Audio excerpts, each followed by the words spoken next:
So, if you have your notes with you, go ahead and break them open and start following along. And what we're doing today is we're going to be beginning our first part of a 3-part series on relationships. All right? Title of today's message, I'm sure you can figure out because it's at the top of your paper. It's Courting versus Dating, Part 1. All right? Oh, by the way, if you don't have notes, could you raise your hand? Does anybody not have notes? All right, so Danny doesn't have notes. Okay. Danny's the only one that doesn't have notes. So listen and follow along. Our society is enamored with dating. Have you guys realized that? Do you realize that every song on the radio is about one of 4 things? It's either I love you, I hate you, go away, or come back. That's about 90% of all music right there. Isn't that true? I love you, I hate you, go away, come back. That's like 90% of all music. You're going to go home after this, and you're going to sit there, you're going to be listening to music, and you're going to be like, wow, that's pretty much accurate. Unless it's Christian music. 90% of Christian music is, God, you're so awesome, and like 10% is, we suck, which should be a little bit different. But anyways, yeah. But the society we live in is focused and just enamored with dating. It's on TV, in every single show. Well, I'm not going to talk about shows because then we'll just sidetrack. It's in music everywhere. It's in mass media. And the question is why? Why is it that our society is enamored with relationships? And let me tell you why. Because relationships are a fantastic thing. In fact, God thought them up and created them and said, it is not good for man to be alone, so he created woman, and then they were together. Do you realize that being together, man and woman, was God's idea, so therefore it's not a bad thing? And I know growing up in the church, we think, oh man, dating from the devil. It's not, all right? I just want to make that clear like in neon lights. God came up with it. Devil screwed it up like he does everything else. The devil does not have the ability to create things. So what ends up happening is God creates things, and then the devil comes in and he just kind of perverts it and makes up different versions of it and stuff like that. But dating, it's good because God intended it. Yeah, the enemy perverted this desire into sin. But, okay, so check this out. Wanting to be with someone is good. It's not a bad thing. And it's a very fantastic thing. In fact, it's a godly thing. In fact, it's a Christian thing when done within the contexts of Christ's desire for us, of righteousness. Okay? So relationships, not a bad thing. They're a good thing within the context of Christ. And what I really wanted to do is this, is if you look in the world, they have the word dating. Now, dating is really impossible to define. You know why? Because everybody defines it in a different way. Everybody defines dating in a different way. And that's really the issue with it. Because if you ask some people, what's dating? Oh, that's going out clubbing and sleeping around. Like I'm dating nine different girls at the same time. That's terrible, all right? Somebody else could be dating and only dating one person at a time, and they could say, we don't hold hands, we don't even look at each other at the same time, we take turns. Okay, hey, I'm going to look at you. You looking away? All right. Oh, you want to look? Okay, go ahead. And we just kind of do that, But it's all called dating. So the thing is in Christianity, in the world, there's no such thing as something separate from how they date because it's just a whole blur. So the challenge that we have in the church is this, is to be able to separate ourselves and say, well, this is what dating is in the world, and then this is what God's design for dating is. And for the sake of making it 1 billion times easier, we'll just call one dating, and the other one, we'll just name it something else completely different, so then we know what we're talking about, and this is courting, all right? This is biblical courting. So that's how we're going to define the difference. Dating, worldly, courting, godly. Now, if you're talking to somebody from the world and you say, oh, we're courting, they're not going to have any idea what you're talking about, but that's great because you get to explain to them the difference in how you live, and there's an opportunity to witness. Okay? Making sense so far? So here's what I want to do. What I want to do is this, is I want to take dating and courting, I want to define them, and then I want to look at the differences between the two in a couple of different areas. And that's what we're going to be doing tonight. And then next week what we're going to do is, well, I'll tell you at the end of the message what we're going to be doing next week. Fair? All right. So dating versus courting. Here's the difference. Nice. They said, are we going to start dating? No. Oh, is it David? Nice, nice. Everybody has a number underneath their chair. You're paired up with another. No, I'm just kidding.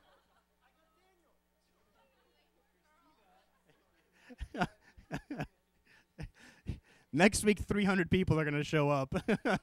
Be like, youth leader said I could date, so it's cool. like all these 12 and 11-year-old boys and girls. There's going to be like 300 guys here and no girls. Do you realize that? Sorry. I've spent so much time with Peter. I'm sidetracking. All right. So, dating in the world, dating in society, recreational dating or just kind of, dating for fun. Really, the purpose and at the core of dating, once you really boil everything down, it's really about self-gratification. It's about you. I'm going out in the world, and I'm going to go and I'm going to date other people because I want to satisfy some sort of a desire that I have. It's about me. That's worldly dating, and that's what it comes down to.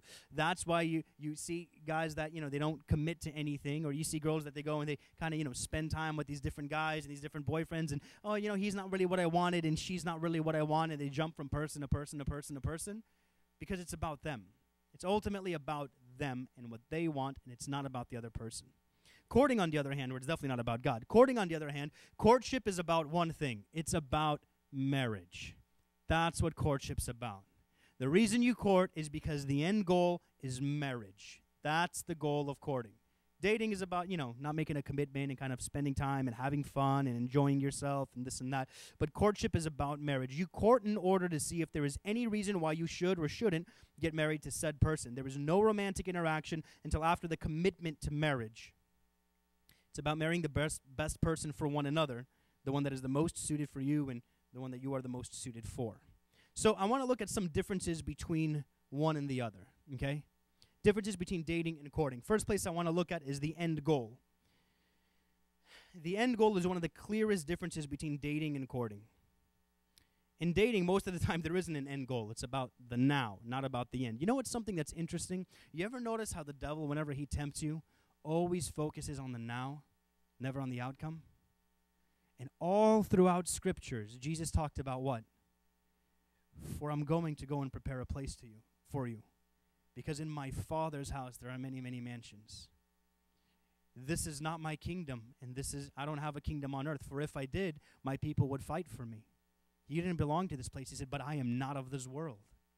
He said, but I have to go and then send a helper, the Holy Spirit, who will come, and then you will know all things. And it's the Holy Spirit, and it's Christ that ultimately was looking at the future. You know, when you don't sin, when you think about the consequences afterwards. You know, when you do sin, when you don't think about what's going to happen afterwards, you're just thinking of the here and now. It's kind of something that it's just kind of parallels. And it's the same thing in dating. If you're thinking about the here and now, and about what you're going to get here and now, then you're not planning for the future, and you're not planning for what it is that's to come. But courting is saying, here's what I'm doing now because I'm thinking about the future. The end goal is polar opposites, complete different. Many times there isn't an end goal. It's about fun when it comes to dating. Social dating or dating for fun. The goal is, and I've heard this used many times. I'm sure you guys have heard the same expression. The goal is I'm going to go out and I'm going to date and I'm going to get a lot of experience so that way when I meet the right person, I'll know what to do because I don't want to be unexperienced. And I'm not just talking about like physical intercourse or anything like that. I'm talking about dating in general. You guys ever heard the term where they say, you got to test drive a car before you figure out which one you want to buy? Now, that's actually true. Everybody test drives different cars before you figure out the one that you want to buy. But the problem with that metaphor is that it doesn't really apply to dating. And I'll tell you why. Because when you go and you have a relationship and then another one and then another one, there's a price that you have to pay. You give away a piece of yourself every single time. When you drive a car, you don't. I don't test drive this one, I'm going to test drive that one. So to be more accurate, it would be kind of like this. To be more accurate in the metaphor, if you've got to test drive a car before, test drive several cars before you figure out which one you want to buy, this would be more accurate. If you test drove a car and for every car you test drive, you got to cut off a finger and leave it with the car. That would be more accurate. You understand? You following? I got to leave a piece of myself with every car I test drive. Nobody would be test driving anymore. Do you realize that? I can test drive 10 cars, and then I got to go to my toes, and then I got problems, all right? Do you realize that no one would test drive a car? They'd be like, nope, this one is great. It's perfect. Yeah, but it's rusted. It's cool. It's I already paid for it. Yep, it's done. That's how we would do that. See, the assumption is that you can be in multiple relationships and not leave anything of yourself behind. Be unscathed by it, and that's the lie. That is the absolute deception behind it.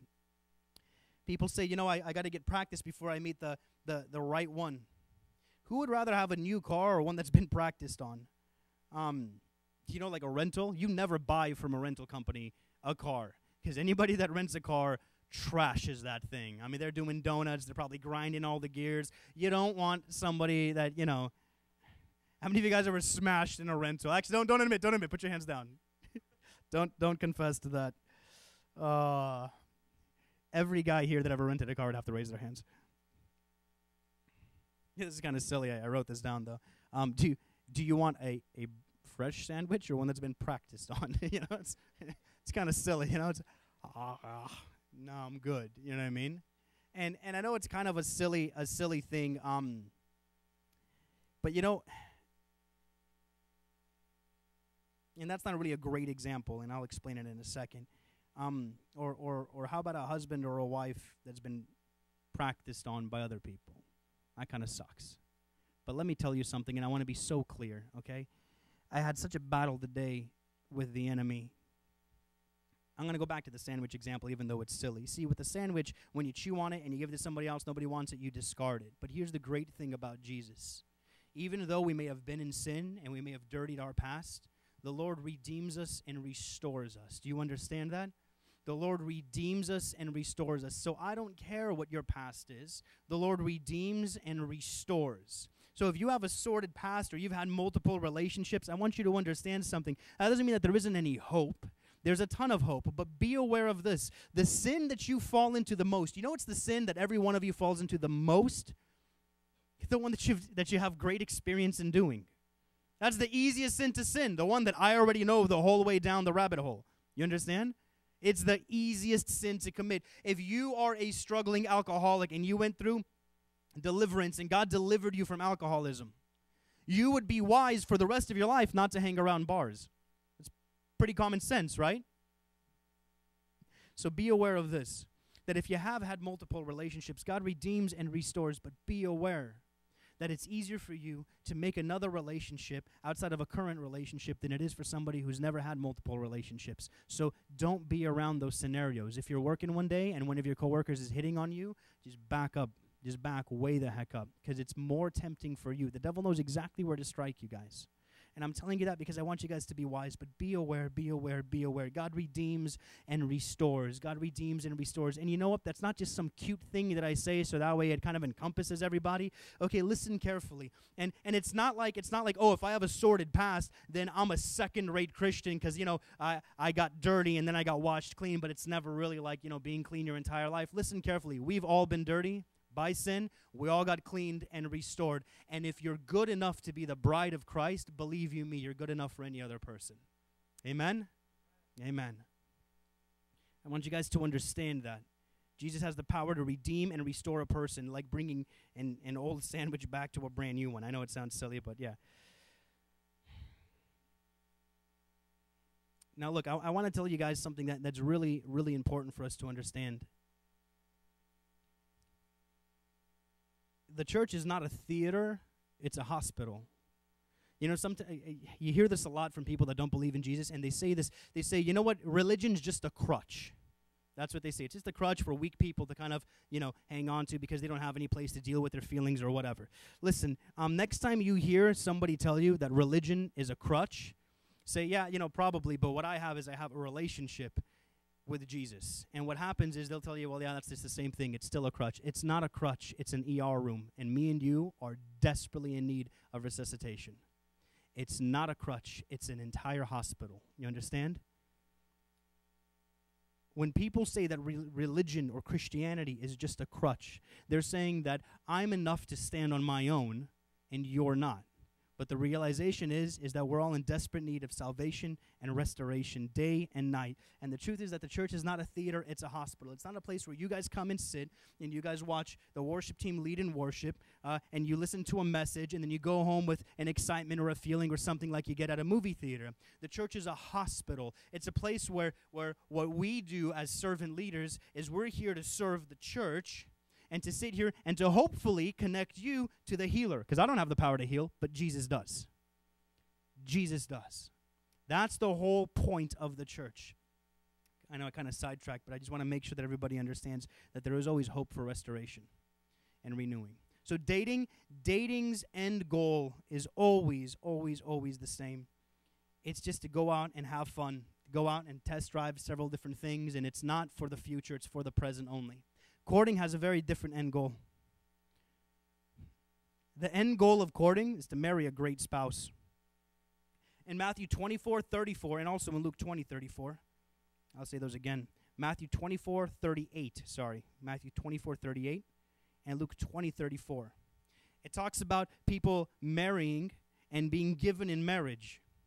Now, the Bible identifies that men and women are getting married, and it talks about, being married and marry each other in the Lord. But you know what's interesting? Outside of Song of Solomon's, the Bible really never identifies a time of dating. Did you realize that? Other than the Song of Solomon, because the Song of Solomon is all about relationships. It doesn't really bring it up anymore. And the real question is, all right, Lord, do you have something more to say to us about dating?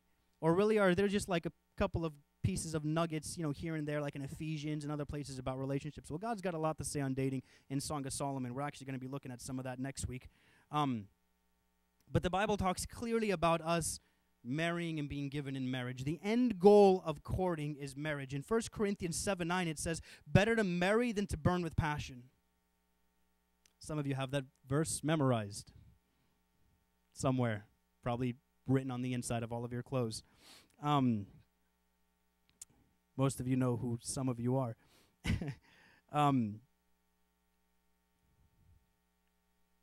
The end goal of courting is to be able to find the best partner for your life. That's it. The whole purpose of courting is to be able to look for that in a way that is safe and secure without pretty much destroying your entire life.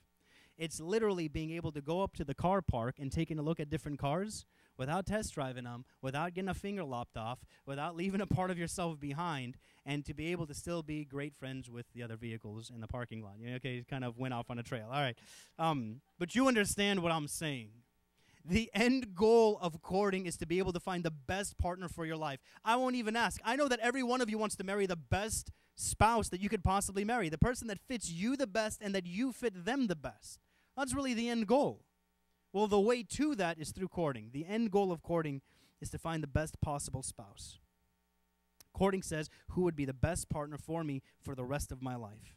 Another place where dating and courting differ is an attitude. Dating is self-centered.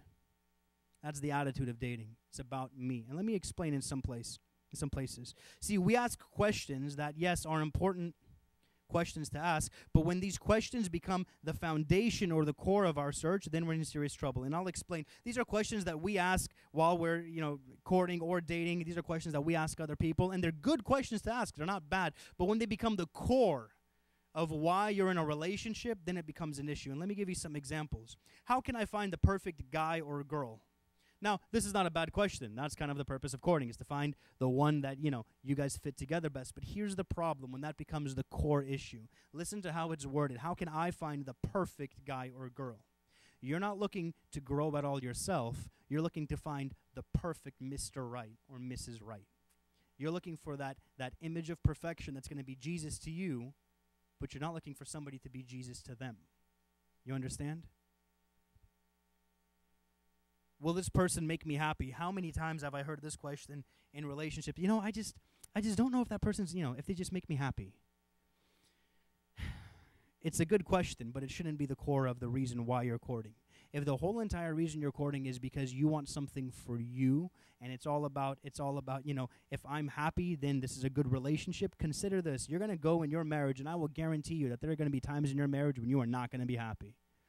You ever see guys or girls end relationships because, it kind of fizzled, it wasn't really working out anymore, so I left. We kind of broke it off. And I wonder so many times, okay, I realized that you weren't happy anymore and you left, but what happened to the other person? They're never mentioned because it's a selfish ambition in that version of dating. Will this relationship meet my needs, or how does he or she look? And don't get me wrong, you have to be attracted to the person, but if the only reason you're dating for is looks, there's an issue. If that is the whole entire core of your relationship, it's an important question to ask. But if that's at the foundation of your relationship, you're going to have problems. You want to know why after people get married, they're just kind of not really interested in kind of grooming or taking care of themselves anymore? You know what you realize when you get close to 30? Looks don't matter for squat almost compared to how much they mattered when I was 20. When I was 20, looks mattered everything. When I was 16, looks mattered everything, okay? Now I'm almost 30, and it's just not that big of a deal. It's just really not. When you love a person, when your heart loves them, if God forbid, you were married to a person and you guys are starting to grow older together, and that person gets in a car accident or God forbid, gets, scarred somehow on their face, you know what? You will love them no less. Guaranteed. Now, when you're 16, you'll probably be really shallow and not care about them. I mean, that's the reality. Not you, I'm saying in the world. The epitome of every horrible question I've ever heard in relationships is this, can I do better? See, the core attitude of dating is self-centeredness. And the big question is this, can I do better? There's a girl that's dating a guy, and she's ready to commit. There's a guy that's dating a girl, and he's ready to commit. Man, this is the one. And she is holding off on him, and he is holding off on her going, I would commit, but what if somebody better walks along? That's like the worst, most horrible question you could ever say, like in your head. And let me tell you why. When this becomes the core of the relationship, you've got huge problems. You're dating like the world is dating, and you're putting yourself in the core because you're not even considering the other person at all. And what ends up happening is this, you're not looking at the other person. You're not interested. You're interested in this phantom person, and you've made them your second choice. That is not okay. I've seen so many relationships where the girl is waiting for something else. Some guy will come along. She'll dump this guy, go date that guy. This guy will break her heart, and guess where she's going to go running back to? The first guy. I've seen relationships with guys doing the exact same thing. He goes, dates another girl. He's brokenhearted, and who's there to take him in her arms? Mommy, come here. Oh, hello, Mommy, and I'll take care of you, and I'll nurse your wounds, and so on. If somebody doesn't want to commit, girls and guys, okay? And it's usually guys that have a harder time committing, but I've met plenty of girls that have a hard time committing. If somebody has a hard time committing to you, listen carefully. Please don't settle for waiting. Don't settle for waiting. What you do is this, and I'm just going to give you straight advice. What you do is this, is you say, look, there's no reason why we're not getting married. There's no reason why we're not committing. There's no reason why we're not moving forward. So here's the issue. Either you commit or I walk, but I can't be your second choice, and I can't be your on hold just in case. That's it. I mean, that's really it. You either love me or you lose me. That's the reality. I've seen so many relationships where somebody is waiting for another, and don't get me wrong, there's different scenarios, like different scenarios. But I'm saying if everything is good and you guys are ready to get married, there's no reason to wait.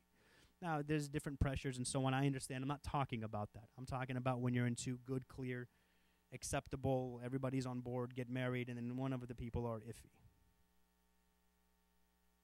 Yeah. Those are some questions that I was looking at. Here's the difference with courting. The attitude of courting is Christ-centered. The attitude of courting is Christ-centered. The attitude of dating is self-centered. The attitude of courting is Christ-centered. First off, I need you to understand something. Courting isn't about you. What? Yeah, okay, it's not about you. All right. Big surprise. Okay, wait, hang on. Okay, so I'm going to court this girl to see about getting married to her, and it's not about me? Exactly. Glad you got it. Okay, it's not about you, okay? It's really not. What we need to understand is this. Courting is about you two and Christ. It's not about you. It's about the both of you and Christ. It's about the three of you together, all right? In Philippians chapter 2, verse 3, it says, do nothing out of selfish ambition or vain conceit, but in humility consider others better than yourselves. We're supposed to be living in humility. You know how you live in humility? Like this. You know what's a byproduct of humility? Consideration. You know who's not considerate? You know who are the most inconsiderate people? The people who think that they're entitled. Well, I don't have to consider you because I'm better. Pride is inconsiderate. But humility automatically breeds and just creates and just produces people that consider one another.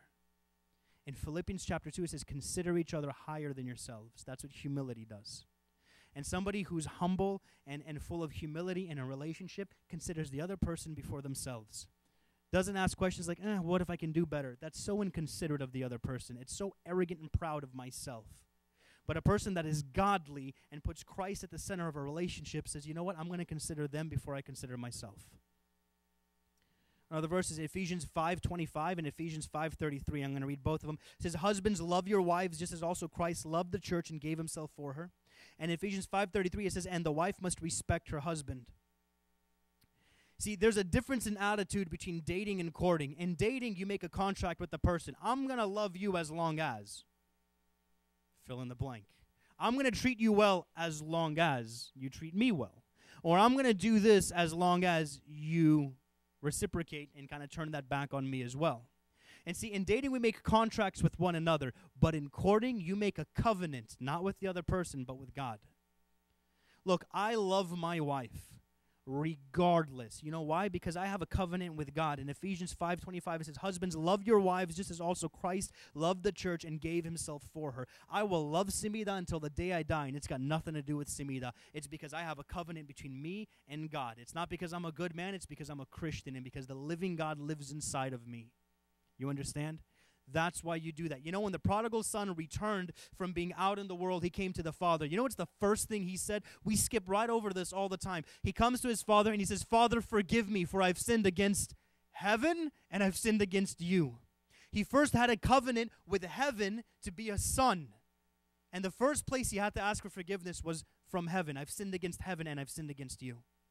Whenever I'm unloving towards my wife, and I'm just using us as an example, but whenever I'm unloving towards my wife, what ends up happening is this, is I take her by the hand and I say, sweetheart, here's what we're going to do. We're going to bow our heads and we're going to pray. Because first I need to ask God to forgive me because I made him a promise to love you forever and I was unloving. And then after we pray, then I ask her to forgive me. But first I ask God because I have a covenant before him. And that's and I know we've gone over this a bit, but that's a unconditional covenant that I've made with God. I'm going to love her even when she's unlovable.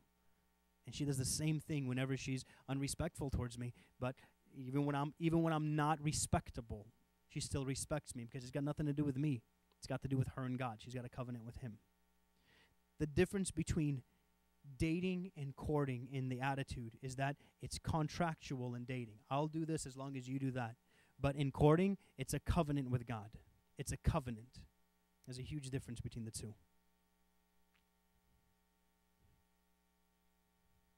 So many relationships are based on, look, you know, I'll be with you as long as you make me happy. Well, what about when they don't make you happy and you wonder why the divorce rate's so high?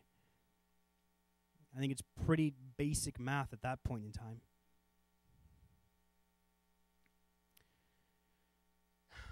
The attitude of courting is selfless, not selfish. Whereas dating, it's self-centered, and courting is Christ-centered, right? So the attitude of courting usually comes in this form, something that you've all heard very often, where it's not, I'm not looking for a wife that I can gain, I'm looking for a woman that I can give a husband to.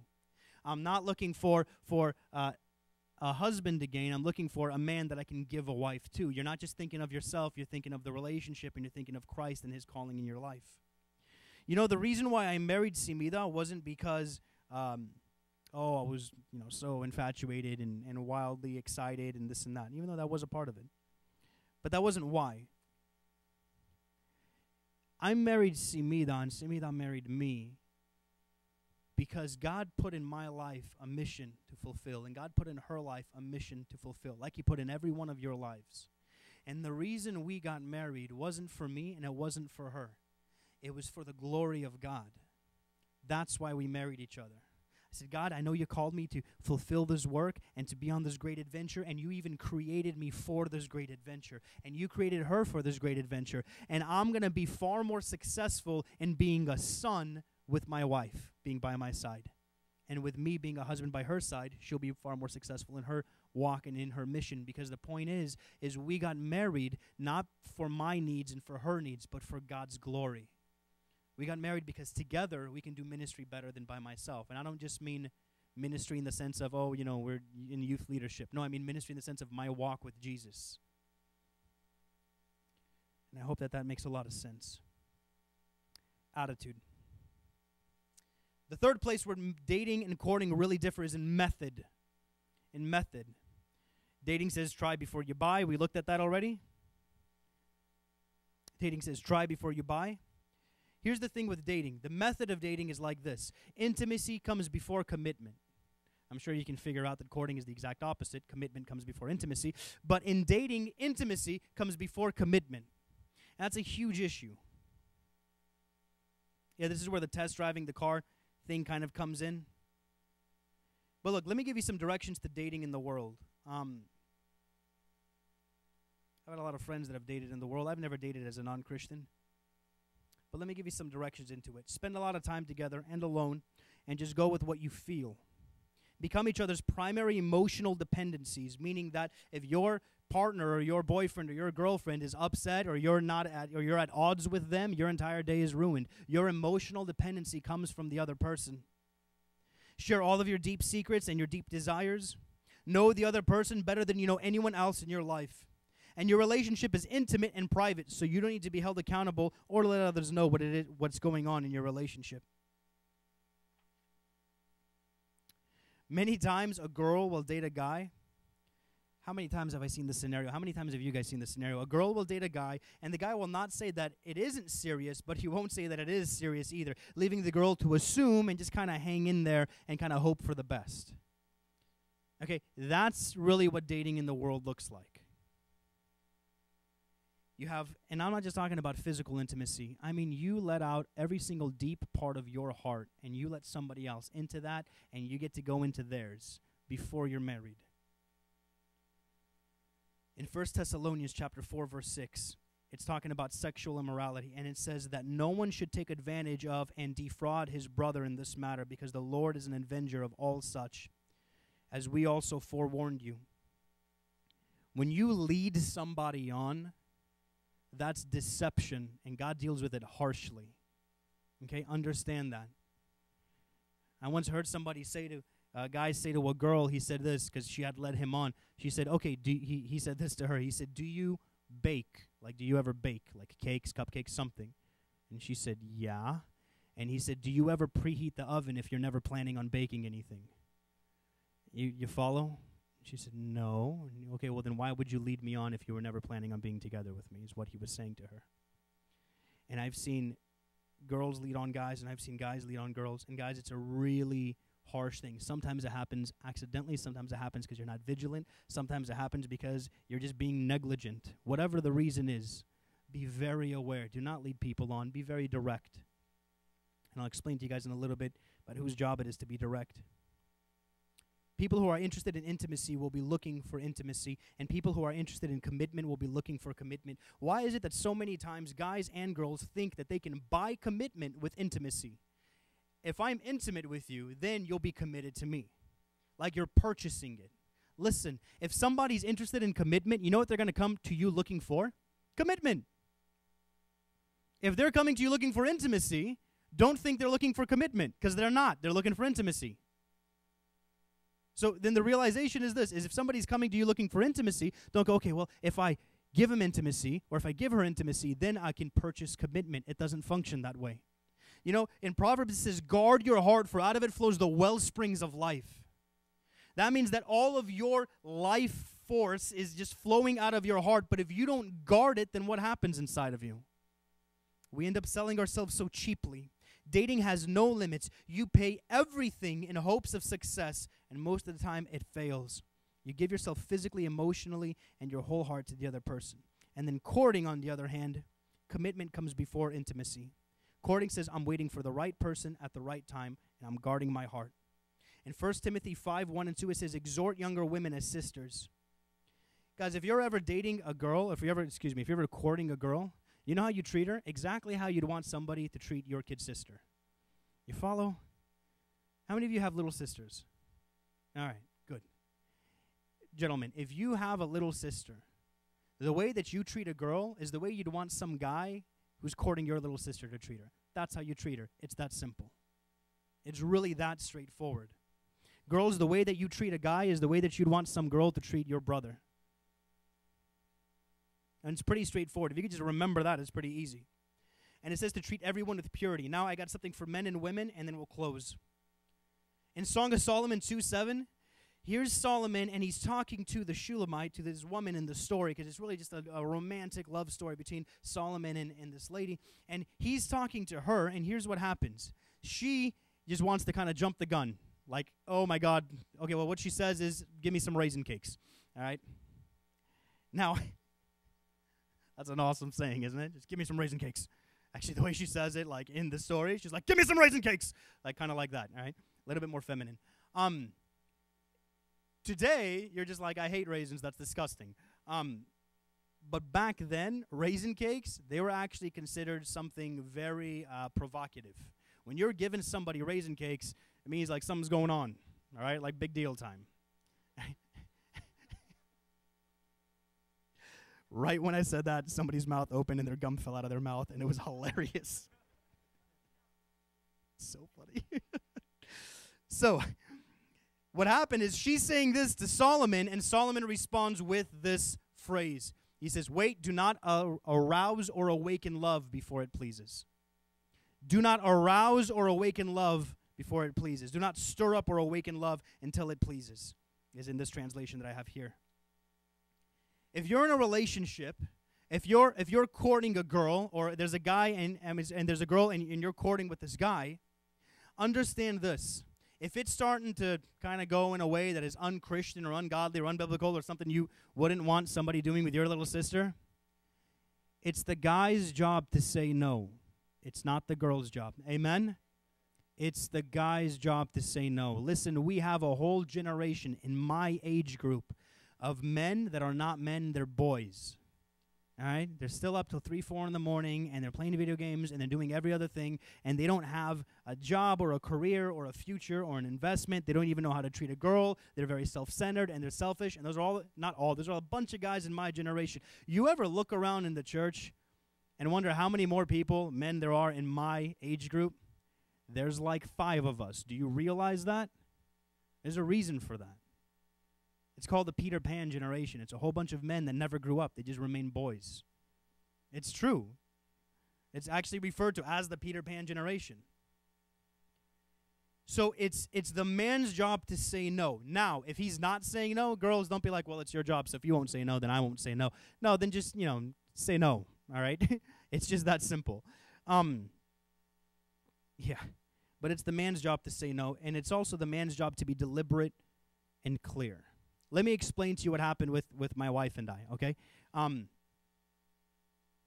I went out with her once to coffee. I went out with, once with her and her friend, and her cousin, actually. We went out to, like, the Folsom Outlets or something. We got ice cream. I don't remember. It was like 6 years ago. 7, 8 years ago. Anyways, yeah.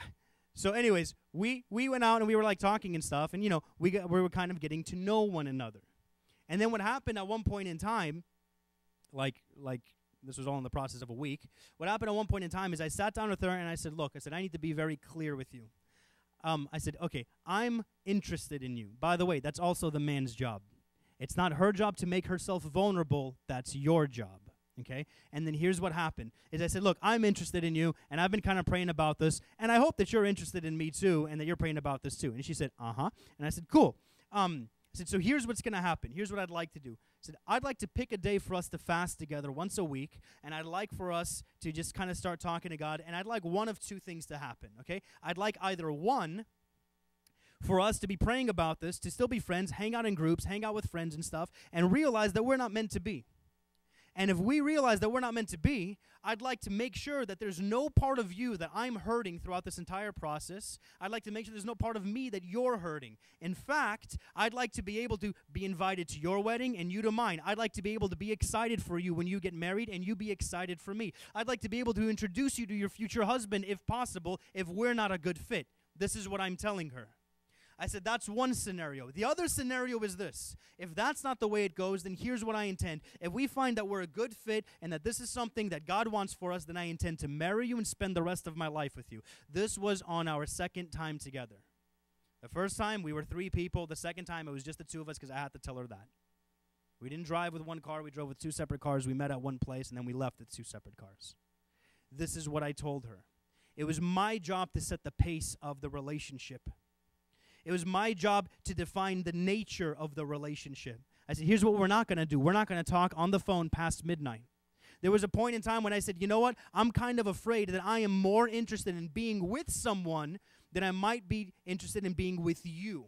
So here's what I want to do, I told Simida. I said, I want to spend a month of us not even talking or anything, even when I see you at church, just hi and bye, and that's it. And I want to see if in a month from now, if my heart will grow fond for you, or if it'll just be that I was just excited about, courting somebody and talking and so on. Because I want to make sure it's you that I'm interested in. And I guarded my heart as fiercely as I possibly could. Why? Because God told me to.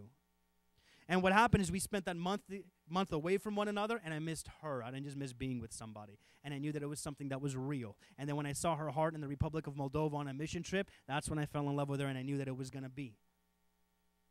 But it's your job as a man to set the pace, to be clear. She should never be guessing. She should never say to you, gentlemen, she should never say to you, hey, where do we stand? She should know where we guys stand. That's your job. Guys do that sometimes to leave a girl in animosity and to be able to control things. Not always. Please don't think always. Not always. Sometimes they're just as confused as the girls, and they're not really sure exactly what's going on. And sometimes the girl knows exactly what's going on, and we're really confused. In fact, we're confused a lot, all right? Just be aware of that. We're confused a lot, especially when it comes to relationships and girls. Oh, my God, we're confused a lot. All right, but just, can I get a witness? You guys confused? Yeah, all right. Yeah, yeah, you preach it. Okay. So don't think that every guy's like terrible and despicable, because they're not. We just, yeah. But do understand, gentlemen, it's your job to set the pace of the relationship. It's your job to be clear. I know that means making yourself vulnerable, but here's the thought. If you're being humble and esteeming the other person more than you are yourself, here's the question. If you have to choose, and you have to at one point in time, who's going to make themselves vulnerable? Will you let her, or will you do it? If you choose her, you're a coward. Bottom line. If you choose her, you're a coward. Yeah, you're a sissy. Thank you. I mean, that's the reality. It's your job. You're the man. And then lastly, and I got to say this. Oh, man, we're going to talk about this in like 4 weeks, all right, guys, when it's just me and you guys, all right? And we're going to have a great time with that. Please don't be one of these nice guys. All right, just those of you that read Wild at Heart with me in our discipleship group, you know what I'm talking about. Do not be a nice guy. Okay, let me just tell you this. No girl wants to hear this. Hey, where do you want to, what do you want to do today? And then the guy says, oh, whatever you want to do, you pick, you lead, you choose whatever you want. Wherever you want to go, I'm fine making whatever decision you want. I don't want to be a burden. I don't want to be, you just go right ahead, and no girl wants that. You know what that is? You know what that is? Yeah. I'm just going to leave it off as being a nice guy. That's what that is, okay? That's called being a boy. That's called, okay, Mom, you tell us where we're going today. That's what that is. Nobody wants to marry a boy. Every girl wants to marry a man, all right? And what a man does is this, is he takes her by the hand, and he says, hey, babe, here's what we're doing today. We're going to go here. We're going to accomplish this. We're going to do that. We're going to have a great time, and you're going to be secure, and I'm going to love you, and we're just going to have a great relationship together. And that's like further, all right? That's not in courting. You don't take her hand. Don't do that in courting. All right, we'll talk about that when it's just us guys, all right? Women, last little section. Oh, yeah, sorry. In 1 Corinthians 11:3, it says that the man is the head of the household. So that's why I'm saying, gentlemen, it's your job to set the pace and to set, the nature, to define the nature of the relationship. So women, also looking at Song of Solomon 2:7. be very careful not to tie your heart, because you women, you're so your hearts are so passionate because you're life givers. It's just natural to you. It just kind of flows out of you, right? You're life givers. I don't give birth. You guys give birth, okay? Yeah, you're life givers, and it just flows out of you because you're just so full of passion. It's so easy for a girl to tie her heart to somebody. It's easy, okay? Realize this. Guard your heart, man. Guard your heart. Guard your heart. Protect it. Protect it fiercely. And then the last thing that I just wanted to say to you girls is really this. Is if all of your friends are dating or courting, hopefully they're courting, but if they're dating, whoa, okay. If all of your friends are like hooked up with somebody or whatever, all right, I know that there's going to be an immense pressure on you to hook up with somebody as well. I know that there's going to be insecurity triggers going off left and right. Well, why didn't he ask me? Well, why is she? Well, why is everybody? Why am I not? And all of this kind of stuff's going to go off, okay? The more time that you spend with Christ, sharing your heart with him, the more that he helps secure you in who you are in him, okay? The big danger that I see, one of the things that makes me want to literally kick in a wall, and I think I have once in the past because of the same scenario, one of the things that frustrates me beyond all measure is whenever people settle for less. And I'll tell you, whenever a girl settles for a guy that is not worth 10% of her, it makes me just want to punch something. And you guys know what I'm talking about. When there's this girl and she's amazing and all of you are amazing and you guys settle for something less than what you're worth because of pressure. Realize that who you marry, you're going to spend the rest of your life with. Realize this. I have a relationship with Jesus. I can fall into sin, into gross sin. He'll forgive me, and I'll come right back, and we'll continue in that journey. I'll be hurt and marred by that sin, but I'll continue and I'll grow, and God will heal me and restore me over a process of time. In a relationship, when you marry somebody, that's it. You don't change up anymore. You create gross, grievous sin, they might divorce you and leave you. It's a big decision. Please don't settle for less.